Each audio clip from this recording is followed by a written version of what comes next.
यहाँ उपस्थित आप सबका स्वागत है। मैं लंबी भूमिका न बांध के सिर्फ इतना ही कहूंगा कि हम लोग आज प्रोफेसर राजन कुमार सर को अपने बीच पाके बहुत प्रसन्न है, बहुत खुशी है। और उन्होंने जो विषय चुना है वो उनकी वरीयता का विषय है। एक विचार के रूप में गांधी अ, से लगातार संवाद, विवाद तो नहीं कहेंगे, लगातार संवाद होता है जीवन में भी और विचार में भी। और सर ने जो विषय चुना है वो बहुत ही विवादास्पद विषय है। गांधी की आधुनिकता को लेकर प्रायः प्रश्नांकित किया जाता है। नवजागरण का आधुनिकता से गहरा रिश्ता है और गांधी औपनिवेशिक आधुनिकता के विरुद्ध एक उसका प्रतिपक्ष, उसका प्रतिपाठ रच रहे थे। जो आधुनिकता आज हमारे लिए कितनी जरूरी, उपयोगी है, इस सर्वग्रासी आधुनिकता के बीच, पश्चिमी आधुनिकता के बीच, इन प्रश्नों पर विचार करेंगे सर। मैं आप सबकी ओर से और अपनी ओर से प्रोफेसर राजन कुमार सर का बहुत बहुत स्वागत करता हूं, हार्दिक अभिनंदन करता हूं। उनको अपने बीच पाके हम लोग बहुत खुशी व्यक्त कर रहे हैं। और मैं सर से अनुरोध करता हूं और कामना करता हूं कि इंटरनेट बाधित ना हो। सर से अनुरोध करता हूं कि वो अपनी बातचीत आरंभ करें। आदरणीय professor Rajan Kumar sir, sir आप शुरू कर सकते हैं। अच्छा, आवाज आ रही है? जी जी जी सर, आवाज ठीक है? आवाज ठीक है सर, अच्छा, आवाज ठीक आ रही है। ठीक। मुक्तिबोध साहित्यिक मंच से जुड़े और जुड़ रहे सभी मित्रों को नमस्कार। ये जो श्रृंखला मुक्तिबोध साहित्य मंच की ओर से चलाई गई है, नवजागरण और भारत की खोज, उसके अंतर्गत मुझसे आज ये अपेक्षा की गई कि मैं गांधी के आधुनिकता संबंधी दृष्टिकोण पर कुछ चर्चा करूं। आज 31 जनवरी है, गांधी की शहादत के दिन के ठीक एक दिन बाद का दिन। वैसे इस बार का जनवरी मास जाते जाते कुछ ऐसा कर गया है कि गांधी की याद कुछ ज्यादा ही आ रही है। इसके अनेक कारण हैं। अभी 5 दिन पहले ऐन गणतंत्र दिवस के दिन और उसके बाद दिल्ली की सीमाओं पर किसानों द्वारा चलाए जा रहे शांतिपूर्ण आंदोलन का दमन करने के जो बहाने जितनी क्रूरतापूर्ण विधि से, साजिशों से किया गया,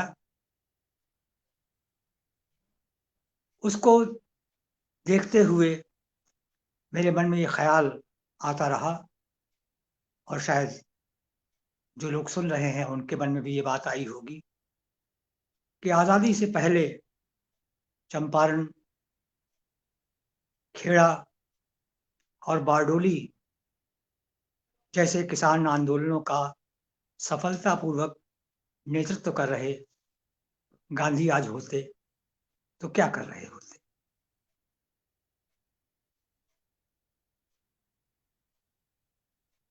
जिस देश में गांधी के मुकाबले गोडसे को शहीद का दर्जा दिलाने का साहस सर उठा रहा हो और सावरकर के हिंदू राष्ट्र की परिकल्पना को साकार करने का सपना जिस देश की आंखों पर जबरदस्ती थोपा जा रहा हो, उस देश में मैं समझता हूं भारत की खोज का प्रश्न गांधी की खोज के प्रश्न से भी जुड़ जाता है।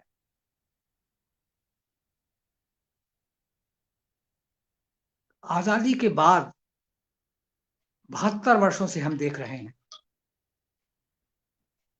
कि जो समूचे गांधी थे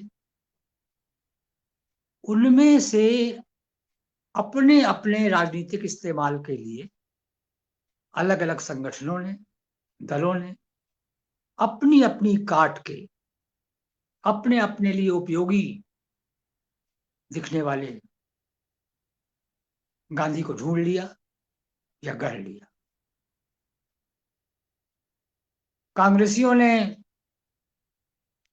आम चुनावों के दौरान गांधी के नाम को अघोषित रूप में एक वोट बटेरू, जो वोट बटोर सकता हो, ऐसे अघोषित चुनाव चिन्ह के रूप में गांधी के नाम का इस्तेमाल कांग्रेसियों ने किया। मार्क्सवादियों ने पूंजीवाद के एक उदार मुखौटे के रूप में आकलन किया गांधी का। सोशलिस्टों ने वर्ग संघर्ष के खिलाफ वर्ग समन्वयवादी रूप लेकर गांधी का, उनको अपना आदर्श स्वीकार किया। अम्बेडकरवादियों ने उनके उदारतापूर्ण समता मूलक दृष्टिकोण को वर्णवाद का पोषक मात्र माना। और फिर जिस 21वीं सदी में हम हैं, पिछले 2 दशक बीत चुके हैं, तीसरा शुरू हो चुका है, हम देख रहे हैं कि भाजपा की सत्ता ने गांधी के सत्याग्रह के मुकाबले में उनके स्वच्छताग्रह को अधिक प्रचारित और प्रसारित किया। सत्य के लिए तो जान हथेली पर लेनी पड़ती है ना, पर स्वच्छता के लिए झाड़ू हाथ में लेना पर्याप्त होता।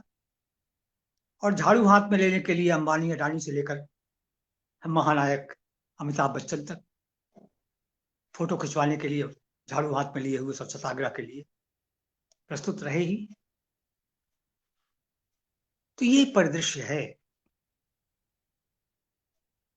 और मुझे हैरत इस बात की भी होती है मित्रों कि पता नहीं कैसे आइंस्टीन ने कह दिया होगा कि आने वाली पीढ़ियां विश्वास नहीं करेंगी कि इस पृथ्वी पर गांधी जैसा कोई हाड़ मांस का इंसान भी रहा होगा। निवेदन है कि गांधी को चमत्कारी पुरुष या अवतारी पुरुष न बनाइए, इतनी ऊंचाई पर उनको ना बिठा दीजिए कि हम उनसे कोई संवाद ही न कर सकें। ठीक है, ये जो मोहनदास गांधी नाम का व्यक्ति था, उसको हम प्यार से, सम्मान से महात्मा कहें, राष्ट्रपिता कहें, बापू कहें, कहा ही कुछ भी कहें, लेकिन वो था सिर से पैर तक और बाहर से भीतर तक, भीतर से बाहर तक हाड़ मांस का इंसान। तो इसी रूप में उसे हम खोजें। जिस गांधी की चर्चा हम कर रहे हैं उसको इसी रूप में खोजें और इसी रूप में खोजकर उसको हम ज्यादा अपना समझ पाएंगे या उसकी संभावनाओं के साथ साथ उसकी सीमाओं को भी समझने में कोई संकोच हमें नहीं होगा।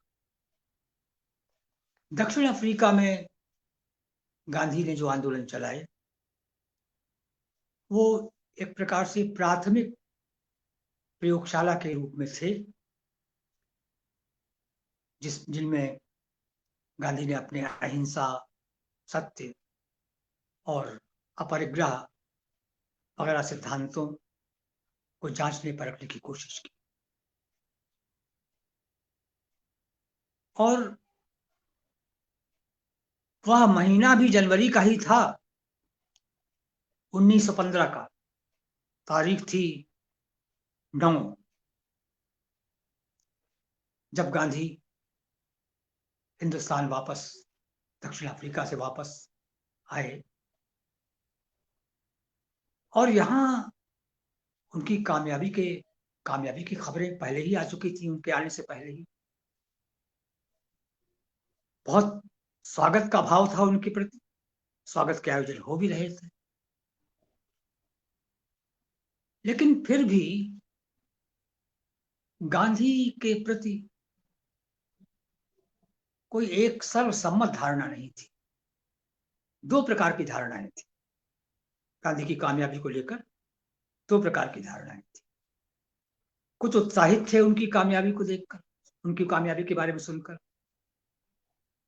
लेकिन कुछ संदेह भी कर रहे थे उन पर। यहां तक कि कुछ लोग तो उनको दकियानूस भी मानते थे। हिंद स्वराज गांधी पहले ही लिख चुके थे, 1909 में आ चुकी थी किताब उनकी।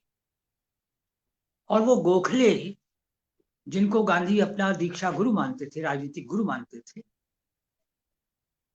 वो गोखले भी उस किताब के बारे में अपनी राय दे चुके थे कि ये किताब गांधी की सनकों का पुलिंदा है।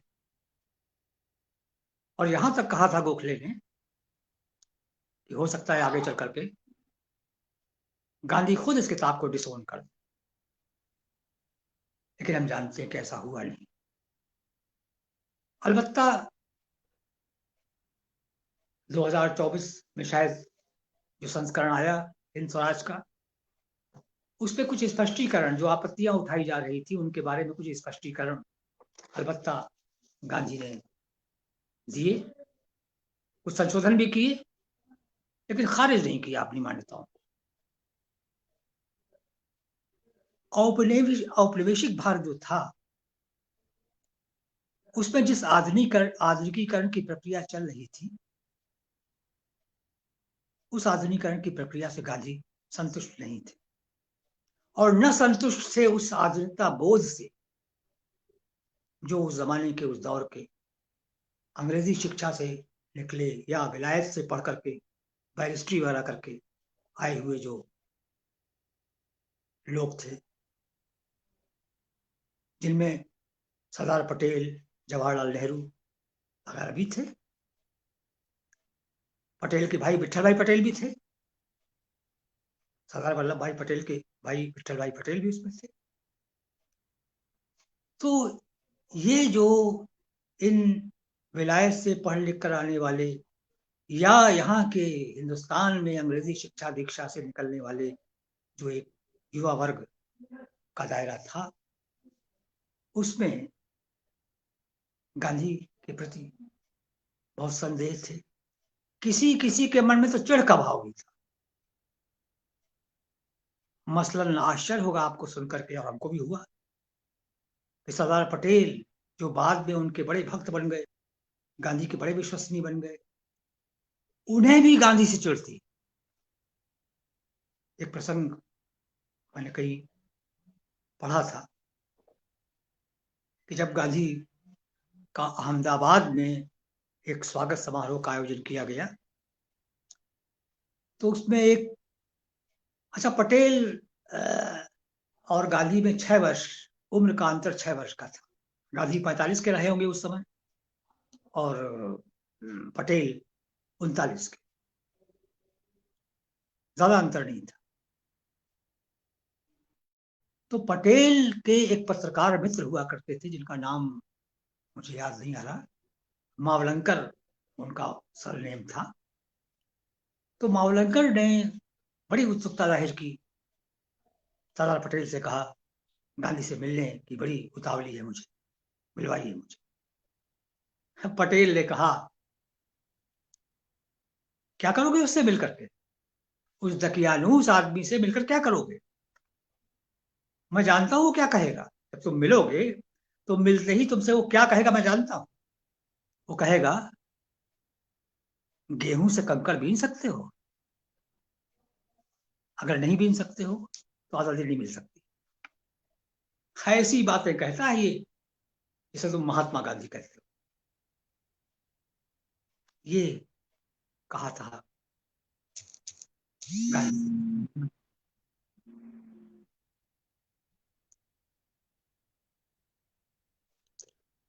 तो ऐसा ये जो गांधी का मजाक बनाने वाले पटेल थे, बाद में गांधी के अनुयायी बन गए। ये जो प्रसंग है, गोखले का प्रसंग हो, गोखले बड़े थे गांधी से, दीक्षा गुरु कहते थे गांधी उनको। पटेल छोटे थे 6 साल उनसे, तो बड़े और छोटे ऐसे अनेक लोग थे जिनके मन में गांधी के प्रति, गांधी को आधुनिक मानने का तो शायद उस समय उनके मन में कोई भाव ही नहीं रहा हो। तो ये प्रसंग मैं इसलिए याद दिला रहा हूं कि गांधी की जो आधुनिकता संबंधी दृष्टि थी, उस पर सवालिया निशान लगाने वाले न तब कम थे जब गांधी भारत आकर के अपना काम आरंभ करने जा रहे थे, और न आज कम है जब उनकी आंदोलनात्मक भूमिकाओं की परिणतियां हमारे सामने, और अभी भी उनके कामों, उनकी उनकी समझदारी या उनके अवबोध के बारे में आज भी तमाम प्रश्न उठाए जाते हैं। इतिहास को खंगालने की जरूरत अभी भी बनी हुई है। गांधी को इतिहास में खोजने की जरूरत एक नए सिरे से अभी भी बनी। मैं यहां सिर्फ इतना ही कहूंगा कि गांधी न तो सिरे से आधुनिकता विरोधी थे, न निरे आधुनिकता समर्थक। उनके आधुनिकता बोध के जो भी आयाम थे वे मौलिक नहीं थे, अर्जित थे। और उन आयामों का आधार उनका स्वविवेक भी होता था और उनकी नैतिक मान्यताएं भी होती थी। ऐसी नैतिक मान्यताएं जिन्हें आप देख सकते हैं, उन्होंने अपने आचरण में उतारने का भरसक प्रयास किया। मैं बार बार कहता हूं कि गांधी आचरण की सभ्यता के, आधुनिक काल में आचरण की सभ्यता के प्रथम नागरिक थे। मुझे याद आता है इलाहाबाद में प्रेमचंद शताब्दी मनाई जा रही थी, जैनेन्द्र आए थे उसमें। जैनेन्द्र ने प्रेमचंद के साथ गांधी का नाम लेते हुए कहा था कि गांधी कोई प्रतिभाशाली आदमी नहीं थे, लेकिन एक सहज विवेक, एक स्वाभाविक विवेक और एक दृढ़ आस्था नैतिकता में उनमें थी।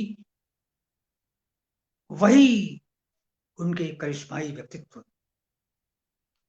के लिए सहायक हुई।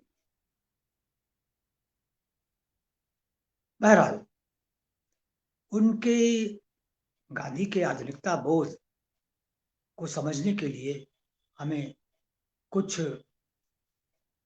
पद युग्मों का जो द्वंद्व है उसमें से गुजरना होगा। मसलन अतीत बनाम वर्तमान, विगत बनाम वर्तमान या अतीत बनाम समकालीनता, पूरब बनाम पश्चिम, परंपरा बनाम प्रगति, व्यक्ति बनाम समाज, आध्यात्मिकता बनाम भौतिकता, सिद्धांत बनाम व्यवहार, धर्म बनाम राजनीति, उपभोग बनाम त्याग। इस तरह के अनेक पदयुग्म हो सकते हैं, द्वंद्वात्मक पदयुग्म, जिनसे गुजरते हुए ही हम गांधी के आधुनिकता बोध की संभावनाएं भी तलाश सकते हैं और उनकी सीमाएं भी।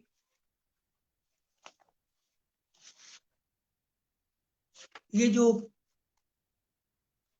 अतीत बनाम समकालीनता या विगत बनाम वर्तमान और परंपरा बनाम प्रगति या पूरब बनाम पश्चिम के लगभग विलोमी, या जिसे उत्तर आधुनिक शब्दावली में कहते हैं बाइनरी अपोजिशंस से प्रतीत होने वाले युग बनते हैं, जो उनसे निपटने की क्या कोई सांस्कृतिक प्रविधि हो सकती है? ये सवाल उस आधुनिकता बोध के दायरे में केंद्र में रहा जब आधुनिकता बोध अपने परिष्कृत रूप में विकसित हो रहा था। इस सवाल का जवाब पाने के लिए हम अपने यहाँ के दो मनीषियों की सांस्कृतिक दृष्टियों से सहायता ले सकते हैं। रविन्द्रनाथ टैगोर एक और दूसरे गांधी। रविन्द्रनाथ की दुनिया में आधुनिकता के लिए, जो रविन्द्रनाथ के विचारों की दुनिया थी, उसमें आधुनिकता के लिए गांधी के यहाँ की अपेक्षा ज्यादा स्पेस था। गांधी, रविन्द्रनाथ एक प्रकार से कहना चाहिए कि आधुनिकता का एक वैश्विक पाठ रचने में ज्यादा दिलचस्पी ले रहे थे। गांधी आधुनिकता का एक भारतीय पाठ, एक देसी पाठ रचने का उपक्रम करना चाहते।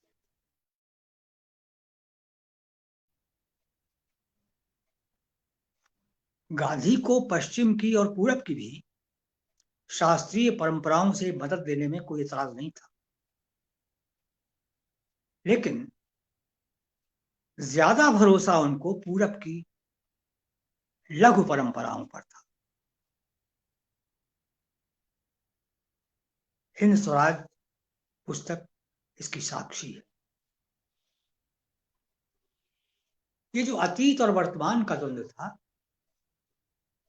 इसमें आप देखिए कि जो औपनिवेशिक दृष्टि थी,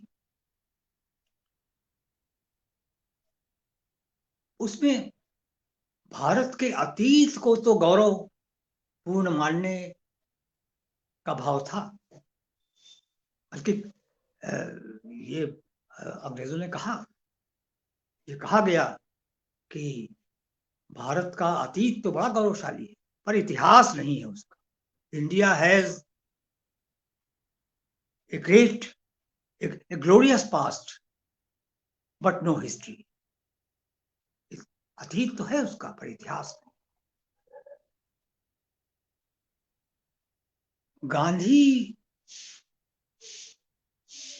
के बारे में आप अगर देखें तो गांधी बहुत सुदूर अतीत में नहीं जाते। वेदों और पुराणों में नहीं जाते, वेद पे तो खर्च जाते ही नहीं, पुराणों में भी ज्यादा नहीं जाते। भले ही रामराज की परिकल्पना उन्होंने ली हो, अपने स्वराज के आदर्श के रूप में रामराज की परिकल्पना को उन्होंने एक मॉडल के तौर पर लिया हो, वो ठीक है, लेकिन वो भी तुलसीदास से लिया उन्होंने, वो पुराण तक नहीं गए। यानी इतिहास, मध्यकालीन इतिहास में आप देखें, जो भक्तिकालीन कवि है हिंदी के या गुजराती के नरसिंह मेहता, वैष्णव जन तो तेणे कहिए, पीर पराई जाने रे, बड़ा प्रिय भजन, सब जानते हैं आप। तो उन्होंने बहुत पीछे जाने में कभी रुचि नहीं दिखाई। हाँ, बुद्ध और महावीर, अहिंसा का सिद्धांत उन्होंने, कह सकते हैं बुद्ध और महावीर से प्रेरित हुए वो, लेकिन वो भी इतिहास में है। तो ये जो कहा जा रहा था कि भारत का इतिहास नहीं है, गांधी ने कहा कि जैसा भी इतिहास है, जो भी इतिहास हमारा है, भारत का जो भी इतिहास है, उस इतिहास से हमें क्या क्या प्रेरणाएं मिल सकती हैं, वहां जाकर हम अपने वर्तमान के लिए क्या क्या नैरेटिव्स लेके आ सकते हैं, और उनसे अपने वर्तमान को, अपने समकाल को हम अपनी शक्ति अर्जित के लिए किस तरह उनका उपयोग कर सकते हैं, ये गांधी ने अपने आधुनिकता बोध के अंतर्गत जो विचार सरणी बनाई, उससे हम जान सकते हैं। पूरब बनाम पश्चिम, पश्चिम के आत्यंतिक विरोधी रहे हों गांधी, ऐसा नहीं है। ये कहा जाता है कि आधुनिकता पश्चिम से आई हुई अवधारणा है, गांधी इसको ऐसा नहीं मानते। हर चीज पश्चिम से ही आई हो, ये जो साम्राज्यवादी अहंकार पश्चिम का था कि शासक के रूप में अपने को श्रेष्ठ बताने का, अपनी संस्कृति, अपने समाज को श्रेष्ठ बताने का, और शासित के रूप में भारतीय समाज को एक पिछड़ा हुआ। बल्कि कुछ उस जमाने के, आप ध्यान दें, भारतेंदु, जिन्हें हम आधुनिक काल का जनक कहते हैं हिंदी साहित्य के इतिहास में, आप देखें तो जो औपनिवेशिक पाठ तैयार किया जा रहा था भारतीय संस्कृति का, उसमें ये कहा जा रहा था, अंग्रेज कह रहे थे कि भाई ये शासन कैसे करेंगे, ये जो भारतीय समाज है, इस पर शासन करने का अधिकार हमारा उचित है, क्योंकि ये जो भारतीय समाज है जो इतना बिखरा हुआ है, अनेक भाषाएं, अनेक संप्रदाय, अनेक धर्म, ऐसा बिखरा हुआ समाज कैसे अपना शासन खुद चला सकता है। इस तरह की मान्यताओं के झांसे में वो भारतेंदु, जिन्हें आधुनिक काल का जनक कहते, वो भी आ गए थे। आप जानते हैं भारतेंदु का वो प्रसिद्ध दोहा है जिसमें कहा गया, बहुत सी भाषाएं हैं, बहुत सी जातियां हैं, बहुत से विचार हैं, भारत में सब भिन्न अति ताहि सो उत्पात। सारे उत्पात की जड़ भिन्नता को बताया गया। भारत में सब भिन्न अति ताहि सो उत्पात। लेकिन महात्मा गांधी ने पश्चिम की दी हुई, पश्चिम की द्वारा थोपी हुई इन धारणाओं के मुकाबले में बराबर कोशिश की ये दिखाने की कि जो बहुलता है हमारे समाज की, संस्कृति की, ये हमारी विशेषता है। ये खुले समाज की विशेषता है।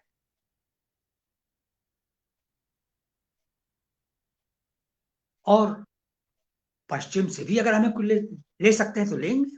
वो जो प्रसिद्ध वाक्य है गांधी का कि अपनी खिड़कियां खुली रखेंगे ताकि चारों तरफ से हवाएं आए। हाँ, आंधियां ना आए जो हमको अपनी जड़ों से उखाड़ ले जाए, पर हवाएं, विचारों की हवाएं चारों तरफ से आए, उनसे हम शक्ति ग्रहण करें तो कोई इतराज नहीं।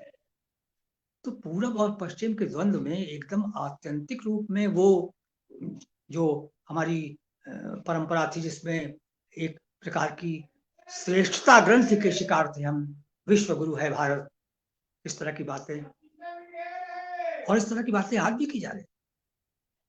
एक पुनरुत्थानवादी लहर नवजागरण के बजाय एक प्रकार का पुनरुत्थानवाद आज प्रश्रय पा रहा है। तो गांधी एक ऐसे आधुनिक बोध के प्रारूप को तैयार करना चाहते थे, या ऐसे विचार क्रम की हिमायत करते थे वो, जो विरोध नहीं। मलियज ने बड़ी अच्छी बात कही।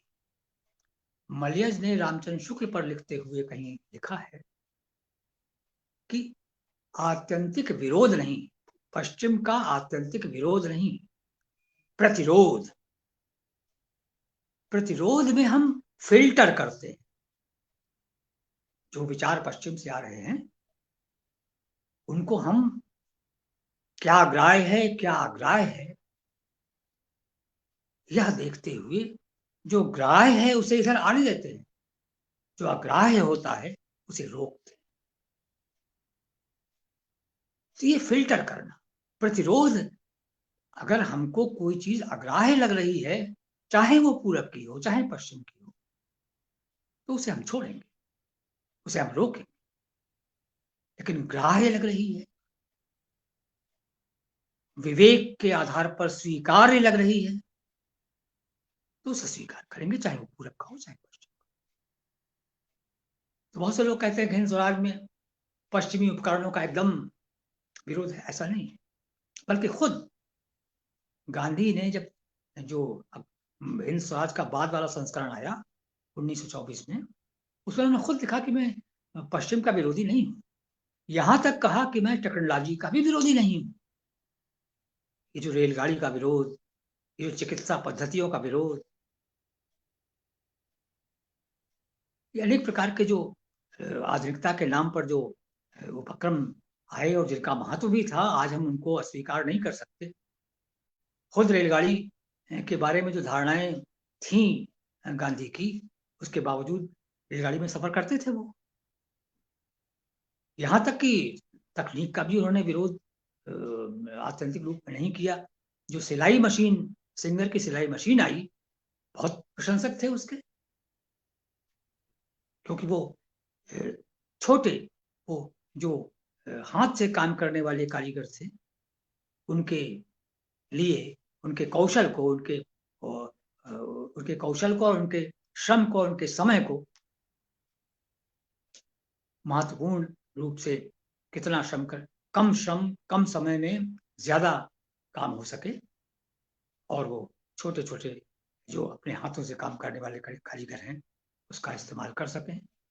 खुद चरखे में भी जो सुधार हों तकनीकी रूप में, उसके लिए वो हिमायती थे, चाहते थे। परंपरा और प्रगति का जो सवाल जहां तक है, परंपरा ग्रस्त हो जाना, परंपरा में डूब जाना उनको स्वीकार नहीं था। बल्कि उन्होंने कहीं, एक वाक्य है उनका जिसमें वो कहते हैं, परंपरा एक ऐसा प्रवाह है जिसमें तैरना तक तो ठीक है, लेकिन उसमें डूब जाना आत्मघाती है। तो निरे परंपरावादी हूं ऐसा भी नहीं है। जो अनेक प्रकार की नई चीजें आ रही हैं, उसमें उनकी दृष्टि से उनकी कसौटी थी, कोई भी चीज या कोई भी विचार या कोई भी नीति समाज के सबसे नीचे पावदान पर खड़े हुए आदमी के लिए अगर उपयोगी हो सकती है, तभी वो स्वीकार्य हो। उन्होंने ये जो रस्किन का जो अनटू दिस लास्ट किताब का अनुवाद भी किया था उन्होंने, गांधी ने, तो वहां से उन्होंने ये लिया पश्चिमी विचारकों से। टॉल्स्टॉय, थोरो, रस्किन, ये सब पश्चिमी, ये सब ऐसे लोग हैं जिन्होंने गांधी के आधुनिकता बोध को गढ़ने में सहयोग दिया। तो न वो पश्चिम के निरे विरोधी थे, न वो प्रगति के निरे विरोधी थे, लेकिन जो उनकी जो कसौटी थी, वो कसौटी ये थी कि सबसे नीचे तबके के आदमी के लिए उसका उपयोग है या नहीं।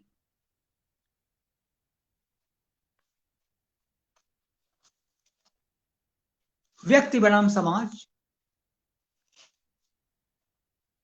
एक व्यक्ति के रूप में गांधी की अपनी मान्यता है। जैसे आप जानते हैं, बहुत सी बातें अब ब्रह्मचर्य के बारे में जो उनका दृष्टिकोण है, उसके बारे में बहुत से प्रश्न चिन्ह लग सकते हैं। जो प्रयोग उन्होंने बाद के जिंदगी के उत्तर दौर में, उत्तर चर्या में जो उन्होंने प्रयोग किए, उन पर भी बहुत कुछ लिखा जा चुका है। लेकिन व्यक्तिगत रूप में वो बार बार वो अंतःकरण की आवाज की बात करते थे। यानी एक कभी कभी व्यक्तिगत स्तर पर बहुत जिद्दी भी हो जाते थे वो, लेकिन ये उनकी सीमा होते हुए भी उनकी दृढ़ता का परिचय है। गोडसे ने जब जब मुकदमा चला गांधी की हत्या के बाद, जब तो गोडसे ने जो दलीलें दी हैं गांधी पर गांधी को की हत्या करने के सिलसिले में, तो उसने एक दलील ये भी है कि वो अपनी जिद से ऐसी बातें मनवा लिया करते थे जो राष्ट्र हित में नहीं होती थी। ऐसे तर्क हैं, बहुतों के तर्क ऐसे, खासतौर से कांग्रेस के अधिवेशन में पट्टाभी सीतारामैया के पक्ष में अड़ जाना सुभाष चंद्र बोस के विरुद्ध, या पटेल और नेहरू के बारे में भी दुर्गा दास नाम के पत्रकार महोदय ने जो किताब लिखी है, उसने बताया कैसे पटेल, और जब वो कांग्रेस के अध्यक्ष, क्योंकि उस समय जब वो प्रधानमंत्री होने की बात थी, तो अध्यक्ष का चुनाव हुआ, क्योंकि अध्यक्ष ही बाद में प्रधानमंत्री हो सकता था। तो कांग्रेस कमेटी के अधिकांश जो वरिष्ठ नेता थे वो पटेल के पक्ष में थे, लेकिन गांधी जवाहरलाल की सूझबूझ के कायल थे। और मजा ये भी देखने की बात है कि जवाहरलाल नेहरू हर बात में गांधी से सहमत नहीं होते थे। तो गांधी असहमति का कितना आदर करते थे। आज तो आप देखते हैं संकट है। सुभाष चंद्र बोस और गांधी में अनेक मतभेद थे, लेकिन सुभाष चंद्र बोस ने गांधी को राष्ट्रपिता का खिताब दिया था। रविन्द्रनाथ टैगोर और गांधी बहुत मतभेद थे। तो उनका जो वैयक्तिक विवेक होता था, इसे वो अंतःकरण की आवाज कह करके उसको बताते थे। तो आप देखें कि उसकी सीमाएं, संभावनाएं हैं, लेकिन एक प्रकार की दृढ़ता, वो नैतिक दृढ़ता उनमें थी, जिसके बल पर वो कई बार अपनी नेतृत्व क्षमता का प्रमाण भी देते थे। धर्म बनाम राजनीति, धर्म का उन्होंने उस तरह राजनीतिक उपयोग कभी नहीं किया जैसा आज हो रहा है। गांधी के जो आज पद चल पड़ा है आधुनिकता के अंतर्गत, जो बाद में चला, सेकुलरिज्म, या इसको हिंदी में धर्मनिरपेक्षता कह दिया गया, इस तरह की पदावली का उपयोग सेकुलरिज्म का या धर्मनिरपेक्षता जैसे पद का उपयोग गांधी कहीं करते हो, मेरे देखने में नहीं आया। लेकिन जब वो कहते थे मैं हिंदू भी हूं, मैं मुसलमान भी हूं, मैं सिख भी हूं, मैं ईसाई भी हूं, तो यह जो उनका कथन था, वो एक प्रकार से उस संकीर्णता से उबारने वाले विश्वास को सामने लाता था जो उनके मन में था। वो कभी ये नहीं कहते थे कि कोई अपने धर्म को श्रेष्ठ माने, हिंदू हो, मुसलमान हो, सिख हो, ईसाई हो, दूसरे धर्म के मुकाबले अपने धर्म को श्रेष्ठ मानने का दावा नहीं करना चाहिए, पर दूसरे धर्म के मुकाबले अपने धर्म में कमी देखने की कोशिश हमेशा करनी चाहिए। ये उनकी मान्यता थी। आस्तिक थे, लेकिन उनकी आस्तिकता का स्वरूप भी देखिए, ईश्वर को मानते थे, पर उन्होंने, उनका वाक्य है, सत्य ही ईश्वर है। हमारी परंपरा में तो ब्रह्म सत्य जगन मिथ्या, ब्रह्म ही सत्य है, ईश्वर ही सत्य। लेकिन गांधी ने इस वाक्य में सत्य और ईश्वर में सत्य को पहले, सत्य ही ईश्वर है, ये कम बड़ी बात नहीं थी। और रामधुन, उनकी जिस रामधुन को उन्होंने अपने जीवन की लय बनाया, वो रामधुन भी सिर्फ हिंदू नहीं थी। उस रामधुन में ईश्वर अल्लाह एक है नाम, सबको सलमति दे भगवान, सिर्फ हिंदू नहीं। तो यह उस जमाने में धर्म को एक ऐसा रूप देने की कोशिश करना जो सर्वसमावेशी हो, जो नफरत के लिए किसी को न उकसाए, प्रेम के लिए, अपना बनाने के लिए, अपना समझने के लिए, भेद भाव के बिना अपने अपने धर्म का पालन करने के लिए जो दृष्टि सहायक हो, ऐसी दृष्टि के हिमायती गांधी रहे। उन्होंने जो आंदोलन चलाए, आप देखिए, तिलक ने गणेशोत्सव आरंभ किया महाराष्ट्र, एक धार्मिक मिथक, पर गांधी ने जो आंदोलन चलाए, चरखा, खादी, उन्होंने इस तरह के, इसे आप कह सकते हैं सेकुलर, भले ही सेकुलर शब्द का इस्तेमाल गांधी ने करते हो, लेकिन उन्होंने धर्म से लिए गए मिथकों को भी अपने राजनीतिक अभियानों में, आंदोलनों में उस तरह स्थान नहीं दिया। तो ये चीजें बताती हैं कि धर्म की राजनीति, कहा जाता है गांधी मूलतः धार्मिक थे, ऐसा लोग, बहुत से लोग मानते हैं गांधी मूलतः धार्मिक थे। जिना राजनीति में धार्मिक थे, पर व्यक्तिगत जीवन में धार्मिक नहीं थे, न नमाज पढ़ते थे, न रोजा रखते थे, लेकिन फिर भी धार्मिक आधार पर पाकिस्तान की मांग करते वक्त उन्होंने धर्म का राजनीतिक उपयोग किया। राष्ट्र का सिद्धांत धर्म के आधार पर उन्होंने मनवाया। गांधी ऐसे नहीं थे। गांधी ने धर्म के आधार पर कोई राजनीतिक निर्णय लिया हो, ऐसा नहीं दिखता।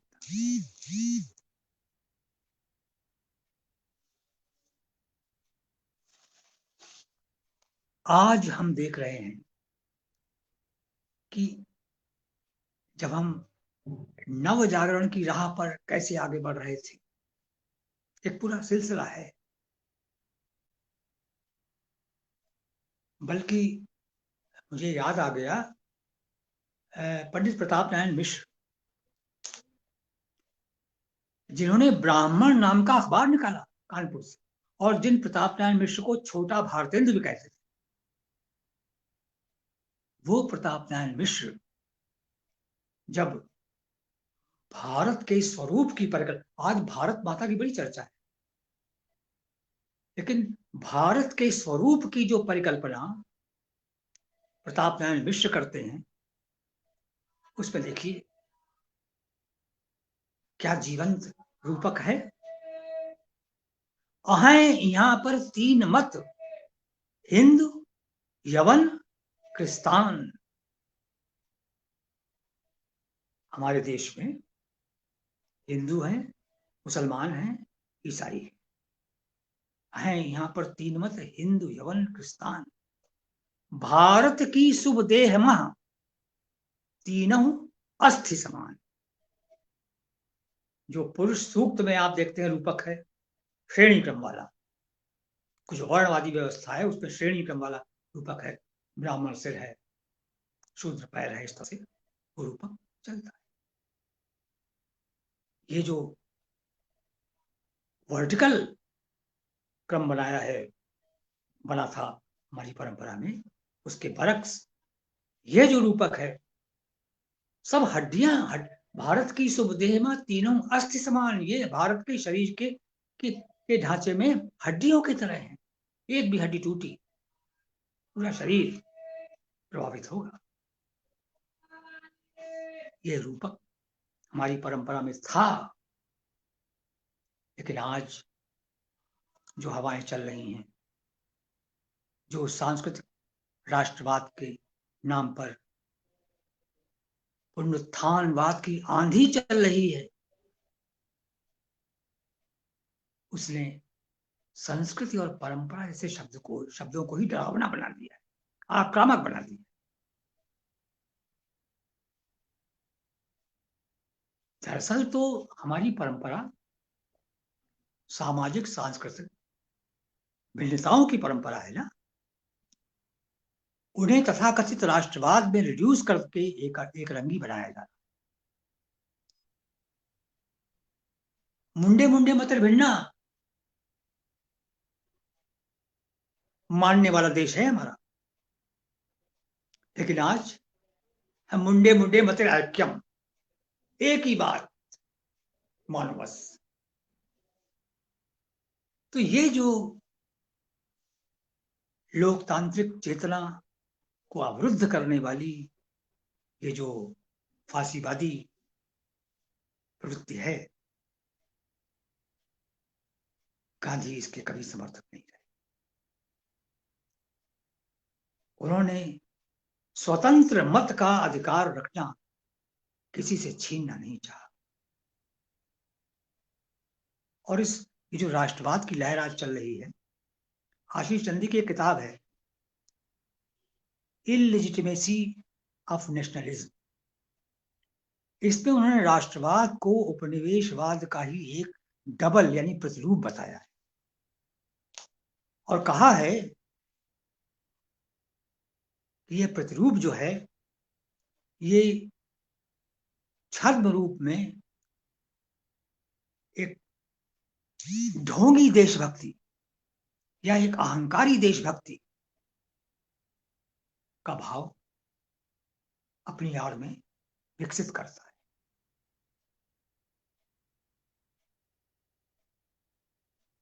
गांधी ने स्वदेशी आंदोलन चलाया, कोई राष्ट्रीय आंदोलन था, वो राष्ट्रवादी आंदोलन नहीं था, राष्ट्रीय आंदोलन था। और उसमें भी आप देखिए कि रविन्द्रनाथ टैगोर से बहुत असहमतियां उनकी थी स्वदेश इस तरह के आंदोलनों को लेकर, लेकिन इसके बावजूद उसके पीछे जो राष्ट्र प्रेम या उस समय जो एक ब्रितानी औपनिवेशिक साम्राज्यवाद का प्रतिरोध या विरोध करने का जो हथियार था, उसके रूप में उन्होंने स्वदेशी आंदोलन का इस्तेमाल किया। लेकिन स्वदेशी का मतलब विचारों के स्तर पर पश्चिमी विचारों का एकदम बहिष्कार किया जाए, ऐसा तो नहीं था उसमें। तो ये हम कह सकते हैं कि गांधी ने हमेशा आधुनिकता का जो एक मॉडल उस जमाने के अंग्रेजी शिक्षा प्राप्त लोगों में आ रहा था, उसका एक वैकल्पिक रूप रचने की कोशिश की। और जो आधुनिक सभ्यता जिसे कहते हैं, उस आधुनिक सभ्यता को उन्होंने कहीं लिखा भी कि गुजराती में आधुनिक सभ्यता के लिए, सभ्य आचरण के लिए एक शब्द है कर्तव्य भावना। कर्तव्य भावना से रहित जब कोई आधुनिकता के नाम पर, सभ्यता के नाम पर कोई चीज चल पड़े, तो गांधी उसकी हिमायत करने को तैयार नहीं। और ये जो सभ्य आचरण के 3 बिंदु उन्होंने तय किए थे, एक था ये कि आवश्यकताओं को कम करना, इसे वो अपरिग्रह कहते थे। दूसरा, उपभोग के बजाय, उपभोग पर दृष्टिकोण हमको निरे भौतिकतावाद की ओर ले जा रहा है, प्रतियोगिता की ओर, प्रतिस्पर्धा के भाव में ढकेल रहा है। गांधी इसको भी पसंद नहीं करते। जो शोषण का हथियार बन जाए, कोई भी सभ्यता में ऐसी चीज आवे, तो उसको पसंद नहीं करते। उनका एक प्रसिद्ध वाक्य है, इसमें वो कहते हैं कि this earth has enough to fulfil our needs but not our greeds. हमारी धरती पर हमारी आवश्यकताओं को पूरा करने के लिए पर्याप्त है, लेकिन लोभ को पूरा करने के, अगर हम लोभी हैं तो लोभ की तो कोई इंतहा नहीं होती। आज लोभ बढ़ गया है, आवश्यकताओं की पहचान गड्ढमड्ढ हो गई। आज आवश्यकताएं बनाई जा रही हैं। ये जो उपभोक्तावादी संस्कृति है आज, उसमें आवश्यकताएं थोपी जा रही हैं, और जो चीजें इंसान ने बनाई हैं वही चीजें इंसान को गुलाम बनाती जा रही हैं। ये उपभोक्तावादी संस्कृति मनुष्य को अपनी ही बनाई हुई चीजों का गुलाम बना रहा है। गांधी के आधुनिकता बोध में ऐसे उपभोक्तावाद के लिए गुंजाइश नहीं थी। वो इसका समर्थन नहीं कर सकते। ऐसी बहुत सी बातें हैं जो गांधी के आधुनिकता बोध, जब हम कोई कोशिश शुरू करते हैं तो इन सब बातों का ध्यान रखते हुए, और जब मैं कह रहा हूं ध्यान रखते हुए, तो इसका मतलब ये भी नहीं है कि समर्थन करते हुए, एक आलोचनात्मक दृष्टिकोण रखते हुए। जब अमरकांत की किताब आई इन्हीं हथियारों से, उपन्यास, तो इन्हीं हथियारों से मतलब गांधीवादी हथियारों से, तो मैंने बड़ी नम्रता से अमरकांत जी से कहा था कि जो शीर्षक आपका है इन्हीं हथियारों से, इस पर थोड़ा सा पुनर्विचार करने की जरूरत है, क्योंकि हर आगे आने वाले समय की लड़ाइयां